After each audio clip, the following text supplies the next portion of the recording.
NC कारकुनान ने उधमपुर सलातिया चौक पर BJP का पुतला फूंका। सिटी प्रेसिडेंट ओम प्रकाश ने कहा कि चेनानी इलाके में बीजेपी लीडर्स पर एक गरीब की जमीन पर कब्जे का इल्जाम है। एनसी रहनुमा आकाश वर्मा पर झूठे इल्जामात लगे, जबकि बीजेपी कारकुनान पर गुंडागर्दी और फैमिली पर तशद्दुद के इल्जामात हैं। एनसी ने सख्त कार्रवाई और इंसाफ का मुतालबा किया, वरना एहतजाज का ऐलान किया गया। आज का जो प्रदर्शन करने का जो मकसद था, आपने देखा होगा, सुना होगा कि 3 दिन पहले जो है एक मीडिया के माध्यम से जो है कुछ बीजेपी के लीडरों ने जो है वो हमारे जो नेता हैं उनके ऊपर एलिगेशन लगाए थे, जो कि उसका जवाब जो है वो वहाँ की जनता ने दे दिया है। तो आज का प्रदर्शन का ये मकसद था कि जो हमारे लीडर हैं, जिनका 45 साल जो है समाज के अंदर, डिस्ट्रिक्ट के अंदर जो है वो एक पार्टी में रहकर गरीब लोगों की ये आवाज़ बनकर गरीब लोगों की सेवा कर रहे, पूरी ईमानदारी के साथ और पूरी अपनी हिम्मत के साथ जो है वो आज तक जो है डिस्ट्रिक्ट के अंदर एक साफ सुथरी छवि लेकर जो है वो इस समाज की गरीब लोगों की एक आवाज़ है, उनके ऊपर जो है झूठे एलिगेशन लगाए गए, जो कि वहाँ की जनता ने उसका जवाब देकर साबित कर दिया कि असली लैंड ग्रैबर कौन लोग हैं।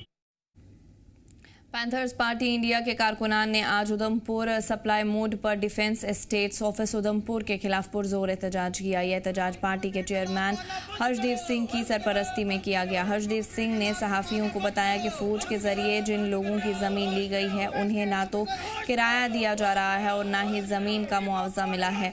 इससे आम लोग परेशान हैं। उन्होंने कहा कि मिनिस्ट्री ऑफ डिफेंस ने कई मरतबा लेटर जारी करके लोगों को मुआवजा देने के लिए महकमे को कहा, लेकिन महकमे की लापरवाही की वजह से अवाम अब भी परेशान है। एहतजाज में कारकुनान ने इंतजामिया और डिपार्टमेंट ऑफ डिफेंस से जल्द मसले का हल निकालने और लोगों को उनके हक दिलाने की डिमांड की। वो जम्मू के हैं, चाहे वो कन्याला के हैं, डंसाल के हैं, कापोता के हैं, जिनकी ज़मीनें आर्मी ने ली हुई हैं और उनको मुआवजा नहीं दिया गया है। डिफेंस मिनिस्ट्री ने इनके पैसे रिलीज़ किए हुए और डिफेंस मिनिस्ट्री की लेटर्स हमारे पास मौजूद हैं, जहां वो किराया भी इन ज़मीनों का डिफेंस एस्टेट्स डिपार्टमेंट को रिलीज़ करते रहे और इनके किराए में बढ़ोतरी भी हुई है। जो ज़मीनें आर्मी ने अपने अंडर ली हुई हैं, चाहे वो म्यूनिशन डिपो के लिए है, चाहे वो दूसरे जो कम्प्लेक्स बनाने के लिए है, उनका किराया जो है वो लगातार डिफेंस मिनिस्ट्री की तरफ से रिलीज़ किया जा रहा है और 2018 से वो किराया बढ़ाया गया है, लेकिन 8 सालों से वो रेंट के एरियर्स भी नहीं इन लोगों ने दिए हैं।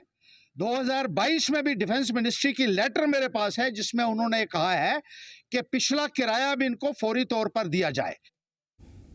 डिप्यूटी सीएम सुरेंद्र कुमार चौधरी ने सहाफ़ियों से गुफ्तगू करते हुए कहा कि हुकूमत नए रास्ते तलाश कर रही है, क्योंकि बिटुमेन की कीमतों में तेज़ इजाफा होने से सड़कों के काम मुतासर हुए हैं। खासतौर पर श्रीनगर में मुहर्रम से पहले सड़क बिछाने के काम यानी मैकेडमाइजेशन पर इसका असर पड़ा है।